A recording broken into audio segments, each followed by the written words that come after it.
وَإِنْ تَدْعُوهُمْ إِلَى الْهُدَى لَا يَسْمَعُوا. Eğer onları doğru yola çağırsanız eşitmezler.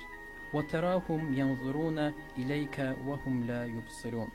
Onları sənə baxan görərsən, halbuki onlar görməzlər. Onların bəsvəs gözləri açıq deyildir.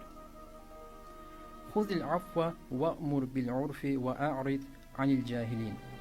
Uca Allah buyurur, Peyğəmbərimizə buyurur ki, sən bağışlama yolunu tut. Yaxşı iş görməyi əmr et və cahillərdən yüz döndər.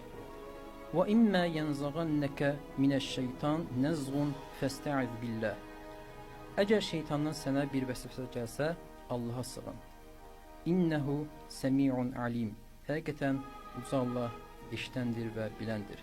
İnnellezînettaqav izâ messehum taifun mineşşeytan tezekkeru fe izâ hum mubsirun. Allahdan qorxanlara şeytandan bir vəsvəsə toxunduğu zaman onlar Allahı xatırlayarlar və dərhal gerçəyi, həqiqəti görərlər.